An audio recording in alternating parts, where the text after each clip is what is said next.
exceptionally well written by Kathy, don't you think?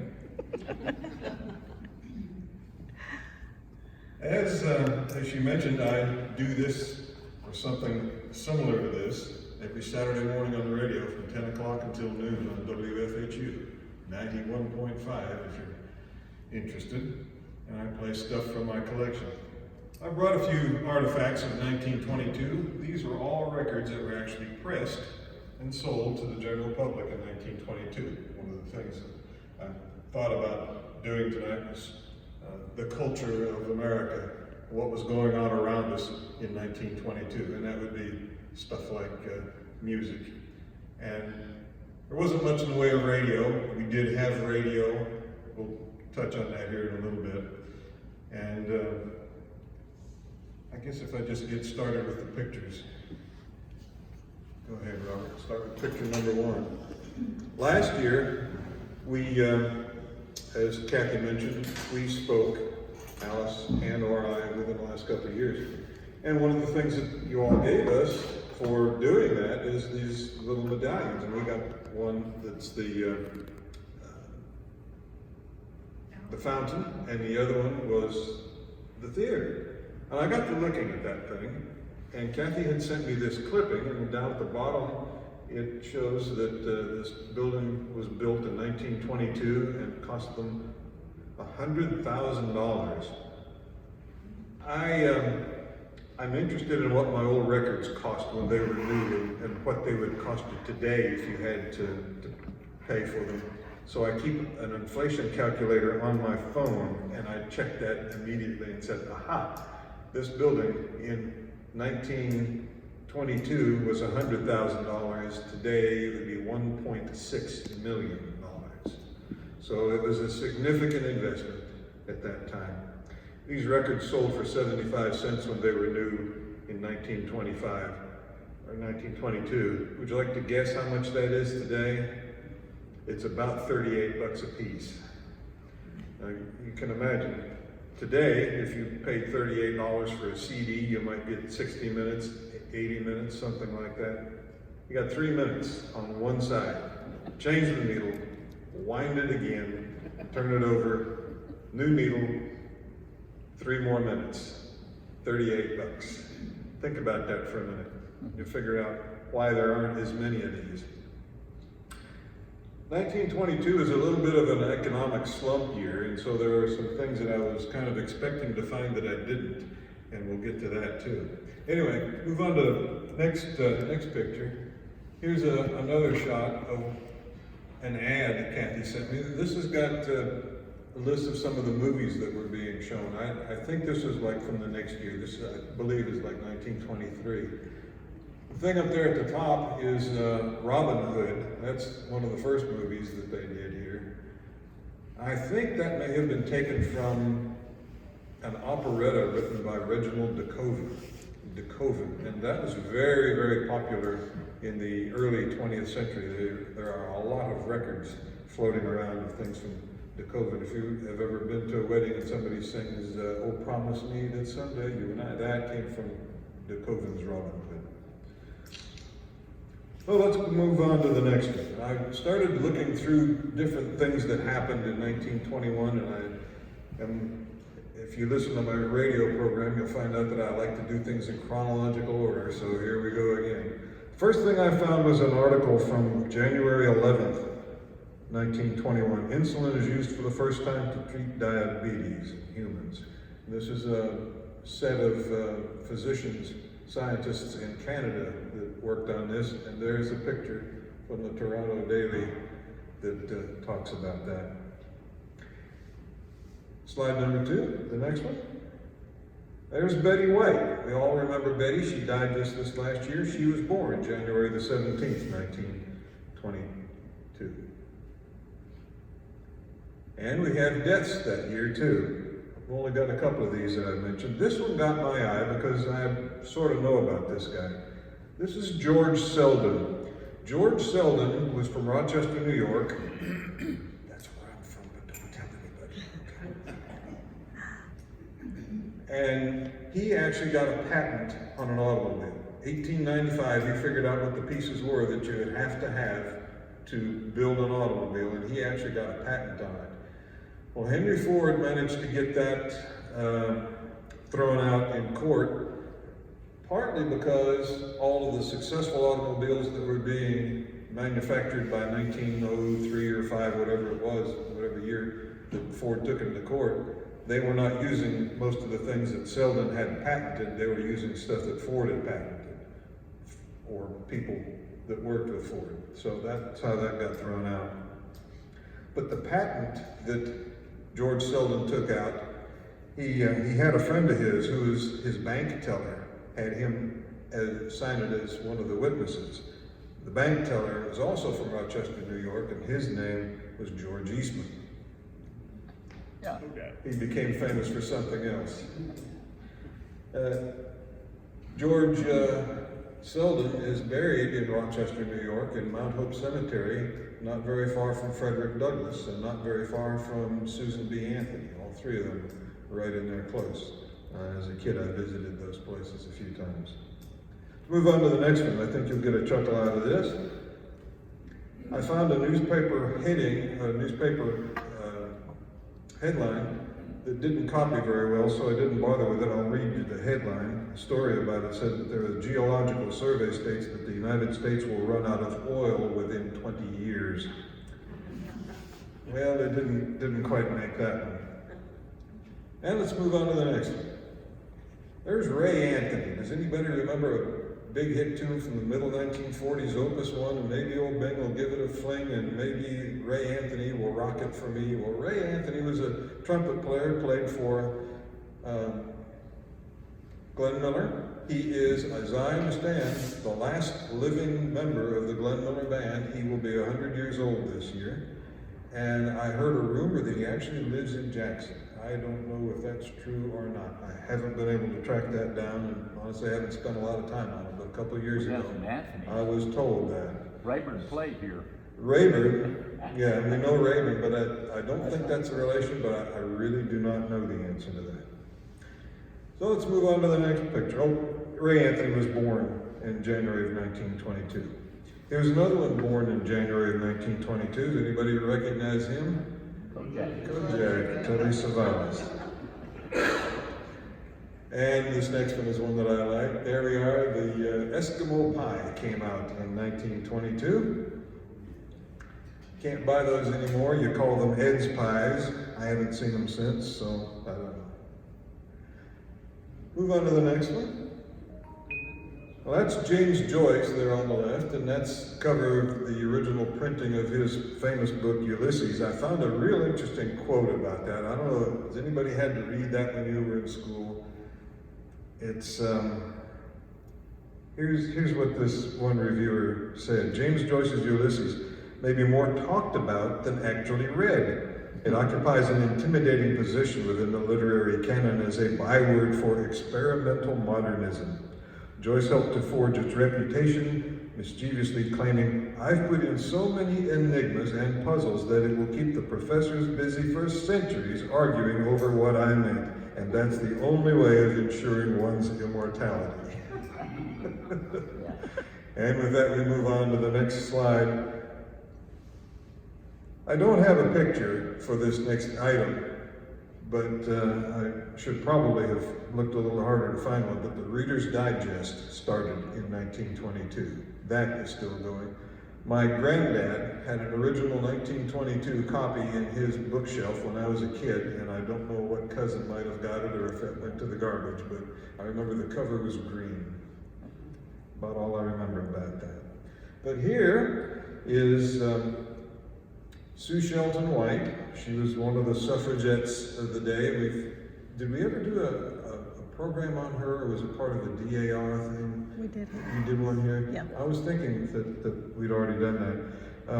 But in 1922, the 19th Amendment that secured the voting rights for women, somebody took that to court to try to get that thrown out, and they lost, so the girls are still casting their ballots.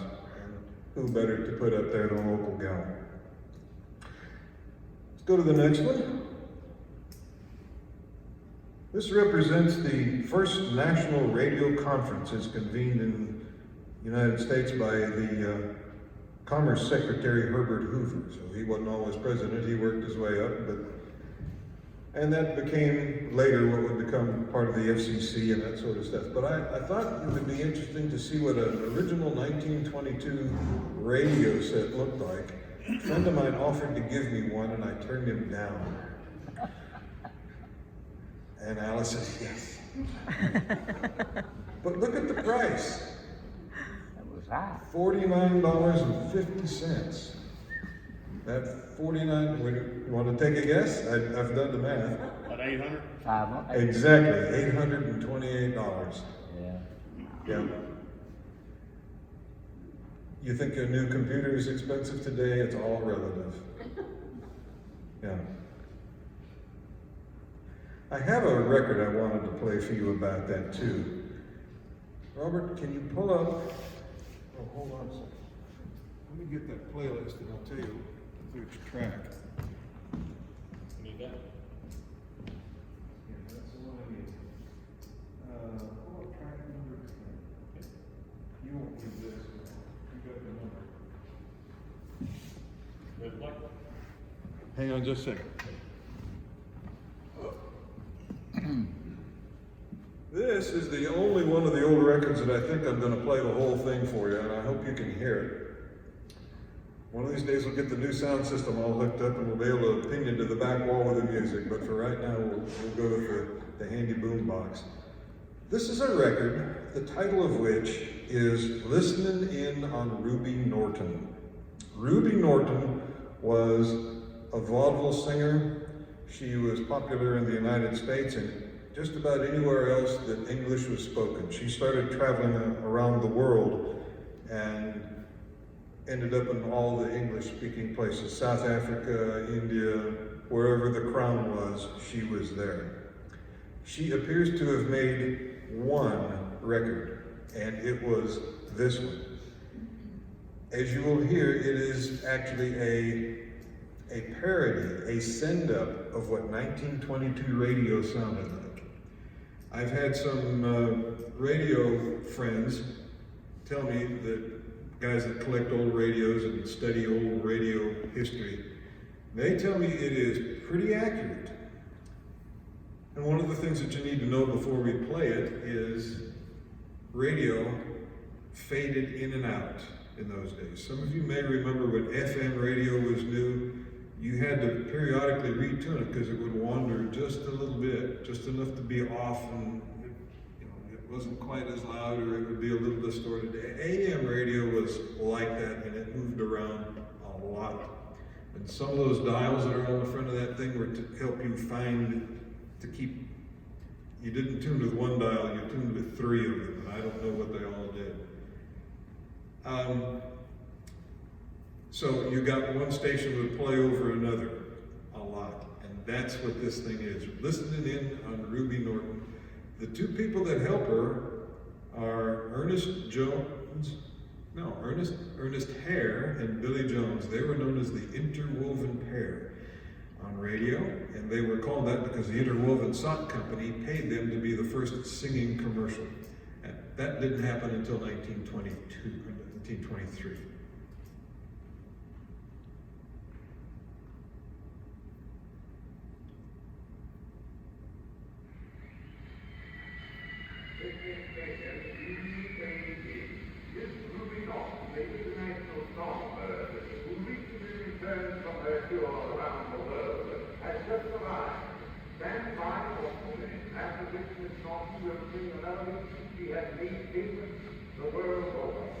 You hear that? We need to turn it up some.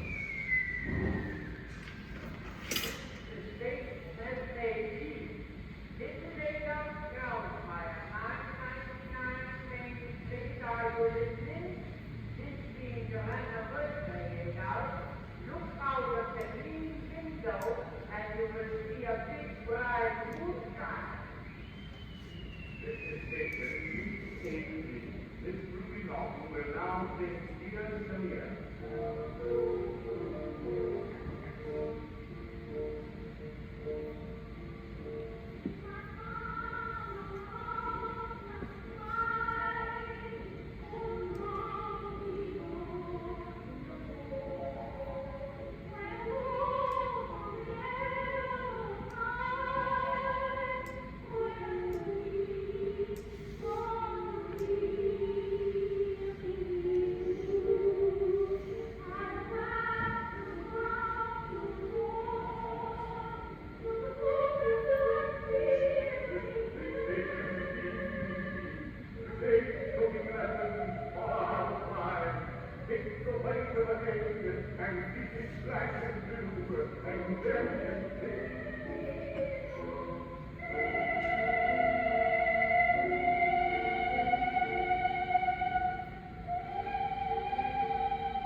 And without the song resolving, that's it.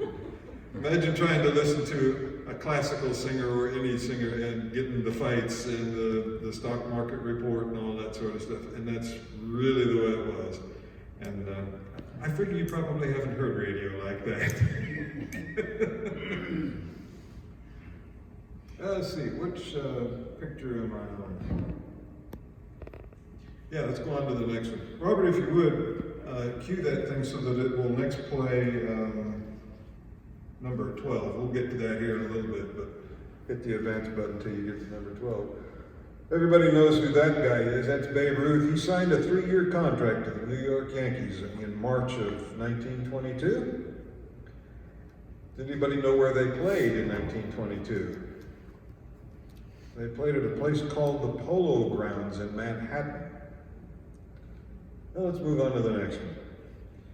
Here's another birth in 1922. This is Carl Reiner. Anybody remember him on the old Sid Caesar program or the Dick Van Dyke Show or any of those? He was second banana to the Steve Allen Show back in the 1950s and 60s. He stayed in the business until he died in the, late 90s. He was well up into his 90s when he passed. Move on to the next one. This is Marty Allen. If you ever watched the Ed Sullivan Show, you saw Marty Allen with his partner, a guy by the name of Steve Rossi. He was a singer. He was the straight man, and this guy was obviously not the straight man. And he was one of the bright stars on the Hollywood Squares program. I always enjoyed every time they turned it over to Marty. He would give us a good laugh.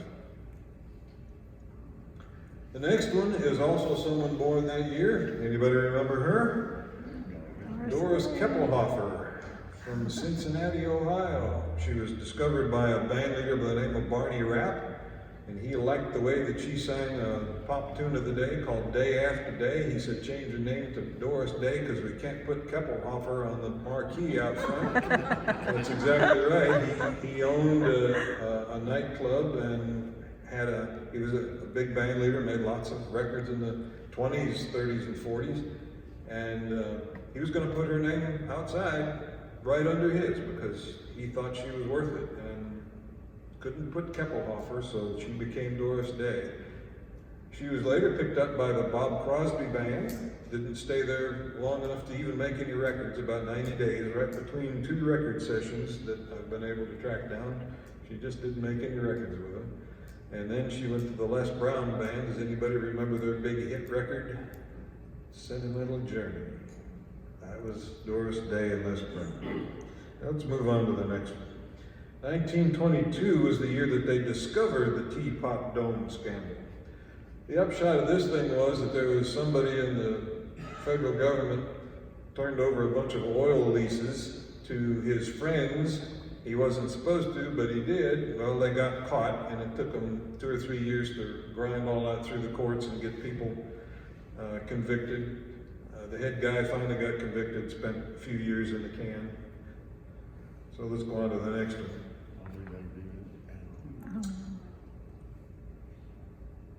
Well, that's not supposed to be there. Does anybody know what that is? They're my aunts, my daddy's sisters at the fountain. Yeah, Kathy's aunts. I guess that one just has a number in front of it that I didn't account for, so I hope the next one is what it's supposed to be, or there we go. Well, they moved here in 1921, 22. Yeah. So It fits. Well, that is Yankee Stadium under construction. I think they played their first game there in 1923, not 22, but it was certainly under construction in 1922. And let's see, is there one more picture behind that one? No. That's also the year when they were building the Yankee Stadium. That's the year that the Supreme Court decided that organized baseball is a sport, not a business, and that's about to come up in court again. The Supreme Court probably is going to look at that again later this year. Well, there's Walt Disney. The reason that one is up there is because Walt Disney started in 1922. He had a little shop in Kansas City, Missouri, where he did advertising. He drew cartoons and started getting into the animation business. So that's the year that happened, and I found that ad and thought, well, that's interesting. Well, I wonder what the next picture is. Yep, there's Babe Ruth, and that picture is supposed to go with the story about the Supreme Court, so I don't know where I've messed up what, but let's go on to the next one. Oh, there was another story about Babe Ruth. He actually got suspended. He had been appointed as captain of the Yankees, and he got into a little tiff with an umpire and threw a little dirt at him, and he got thrown out of the game and was suspended for a while. And that was the picture taken of him while he was suspended. So we'll move on. There's where the picture that's supposed to go with the Supreme Court taking over the baseball, organized baseball as a sport, not a business. So I wonder what the next picture is. Ah, there we go. This is a little more on track. That's the official dedication of the Lincoln Memorial. It was President Taft that signed the bill to authorize the money for that thing in 1911, and they spent the next 11 years building the thing, and they finally dedicated it in May of 1923. People that were there were William Taft and Robert Todd Lincoln. I found this little tidbit that actually was from the 1911 when they broke ground for it. Joseph Blackburn was a former Confederate officer and a 30-year Kentucky congressman. And he's the guy that turned the first spade at the groundbreaking on Lincoln's birthday in 1914. Here's a quote from him. What was that last name? Blackburn, Joseph Blackburn. He said at the time, "This memorial will show that Lincoln is now regarded as the greatest of all Americans, and that he is so held by the South as well as the North." And I think the next picture is supposed to be President, yeah, there we are. That's President Taft on the left, President Harding in the middle, who presided that day, and that's Robert Todd Lincoln on the far right. He died a year within the next year, I believe. This next picture illustrates one of the surprises for me. This one, and go on to the next one as well, Robert. And the next one. And one more. Yep. I recently came across the 1922 silver dollar, which was pictured, the very first one. And that's the Lady Liberty as she was put on what they call that was the peace dollar, and they produced those from 1921 to 1928, took them out of production, did them again for a few years in the 1930s, and I understand they are making them again this year. I haven't found one yet, but that's the year that one came out. But in 1922, actually it came out in 21, very, very limited issue. Only a few hundred of them made, very scarce coins. But I thought Miss Liberty went from being a plumpy dowager to being a sweet cutie in the 1920s, and that's what they wanted, right? That was the flapper look, and I think they managed even to capture it there. And move on to the next one, and there's the 1922 penny. If you can see the date on that thing, the 2, not the 20, but the 2 is just a little bit askance. And because of that, they didn't make a whole lot of those. A 1922 penny is quite scarce.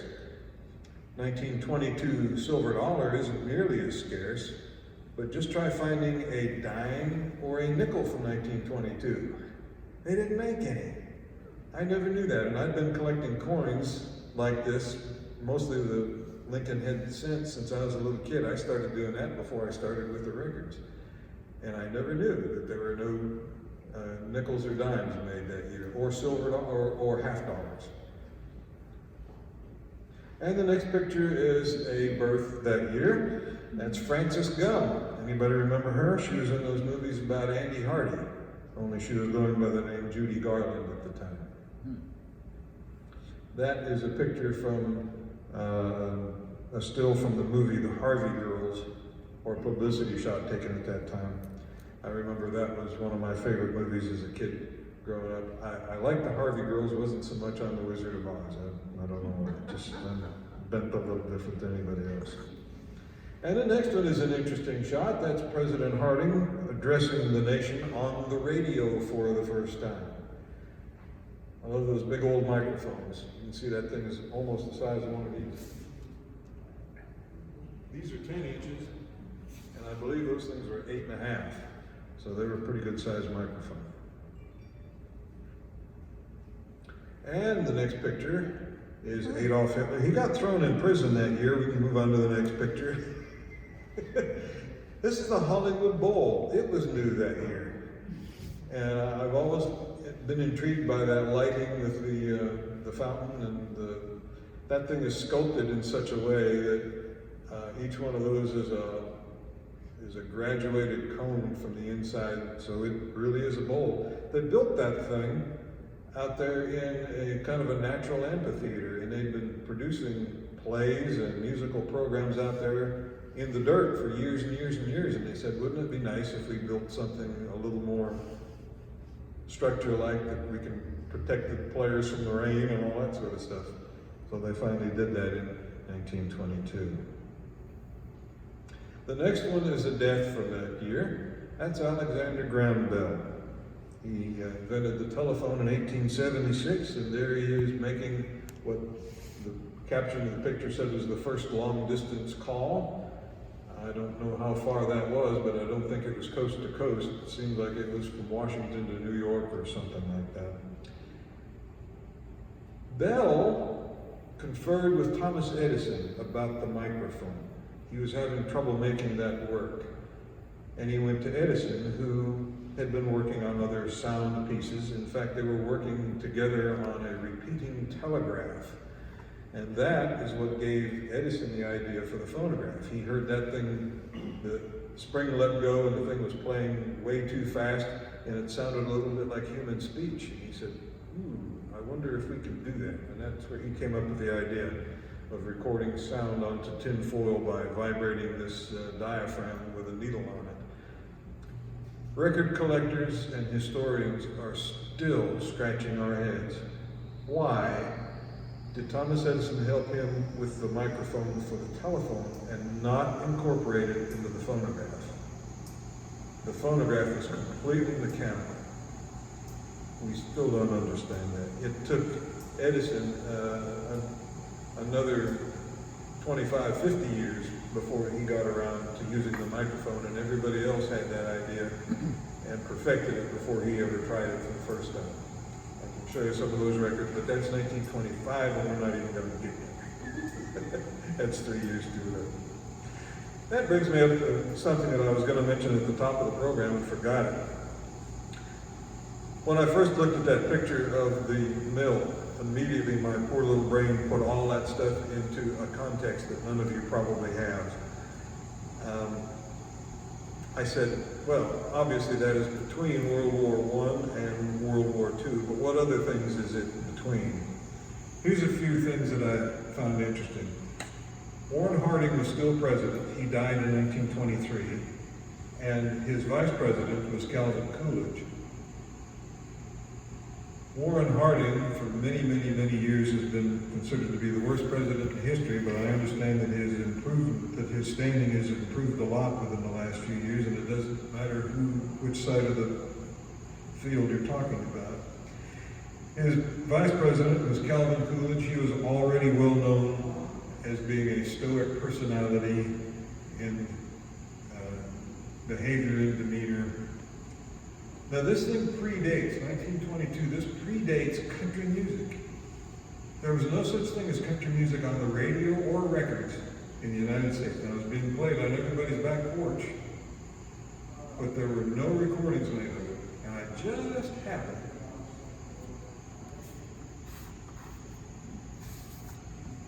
This is the very first record that they consider to be country music.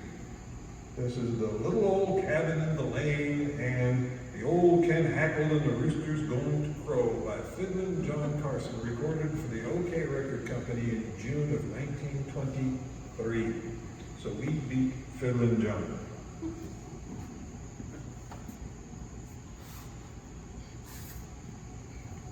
This is also an OK record. This is the Harry Raggerman Jazz Band, I think, yes. This is the Muscle Shoals Blues. Muscle Shoals was big in the news in 1922 because the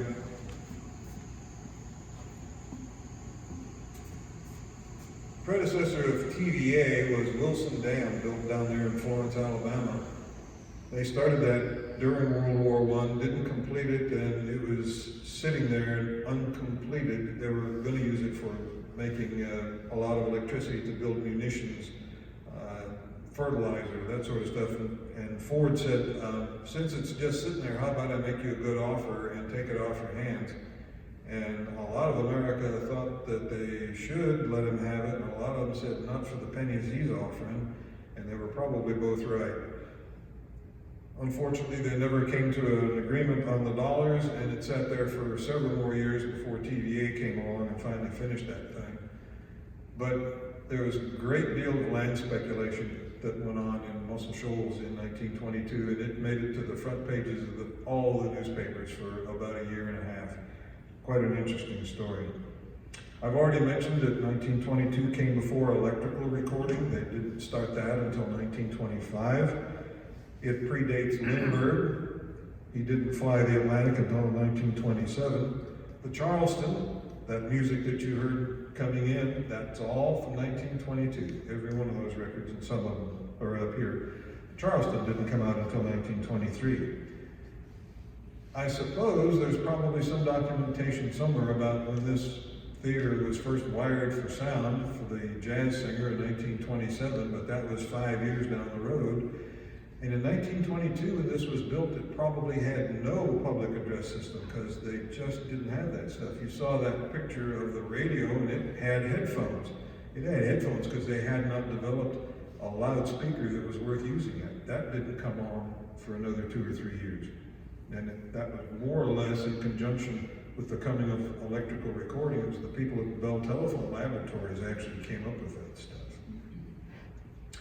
It also predates network radio. There were lots of radio stations around the country, but there was no such thing as NBC or CBS or Mutual or any of the rest of them. That didn't happen until 1926. In 1922, Ed Sullivan got his first newspaper job.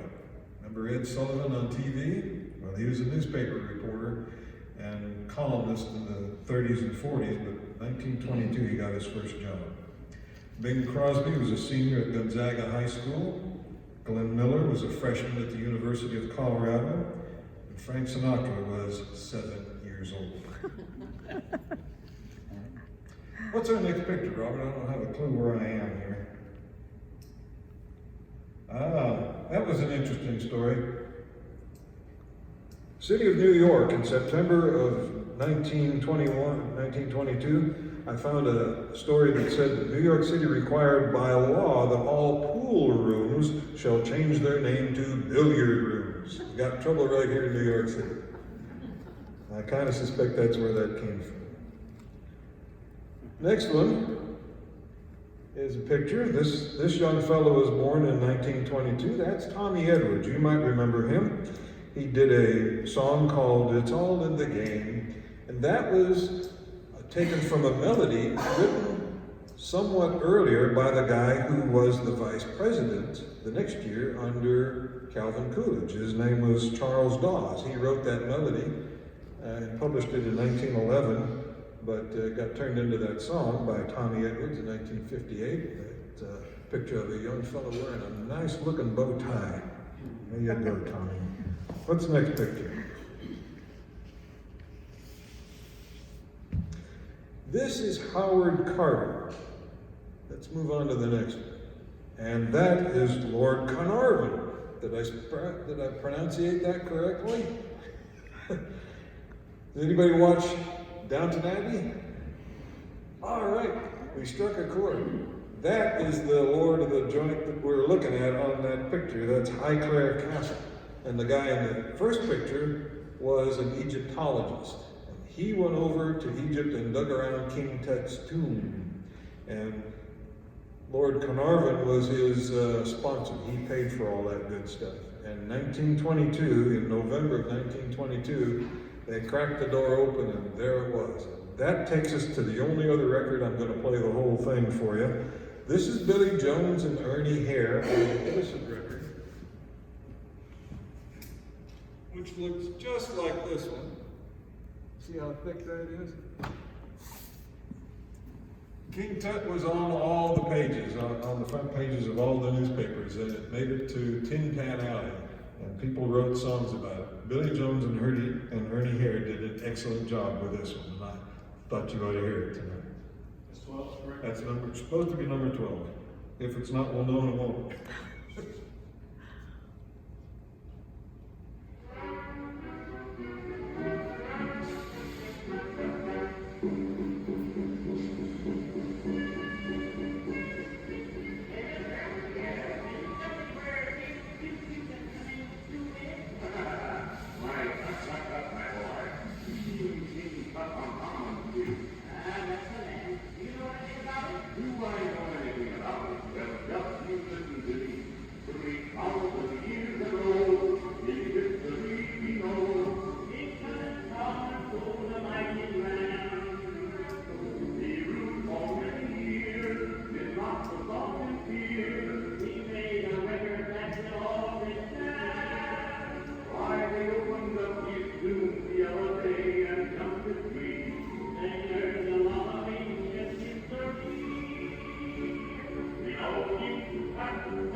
half a week on old King Tutty's Day.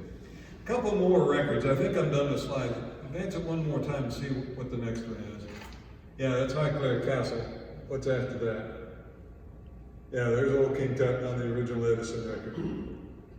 The other side of that was a song about Barney Google, very popular cartoon in those days.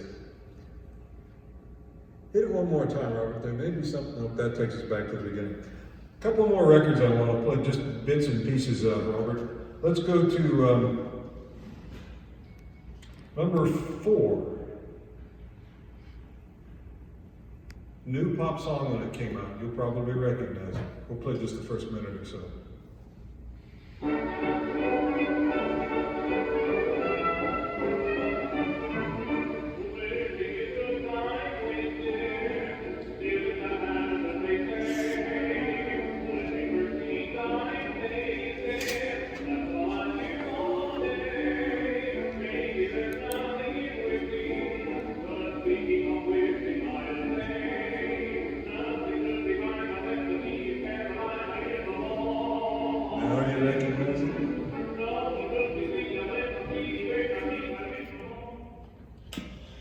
And let's go on to number 5. Turn back up and we'll play just the first few moments of number 5. You may or may not recognize it.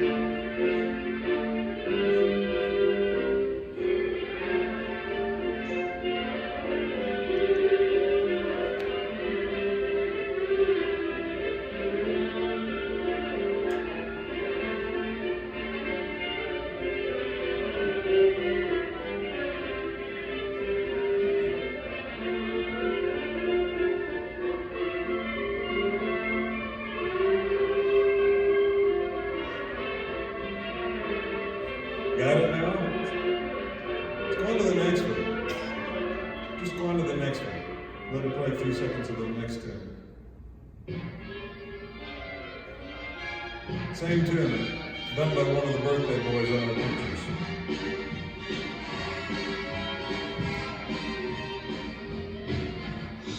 Chicago, Chicago, that kind of town.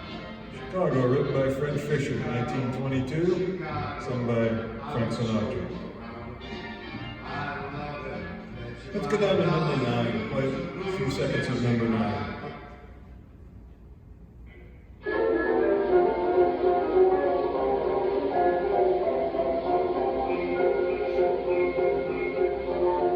It's called Kitten on the Keys.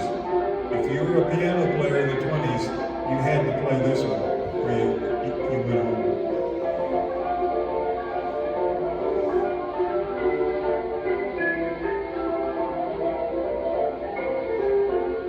I think I'm done. Thank you very much. Any questions? Complaints? Miss Meadows worked at the Girls' Y after she quit teaching school. And she could really play the piano, and when she was working, we were able to go up there with her, play it on the keys. And she would play that every time for us. I got a copy of that when I was probably 12 or 14 years old, and it's been a real favorite of mine ever since. So, if you want a copy of that CD with all that stuff on it, let me know. I'd be glad to make one for you. And I've made 2 CDs, and I'll just leave them with Kathy.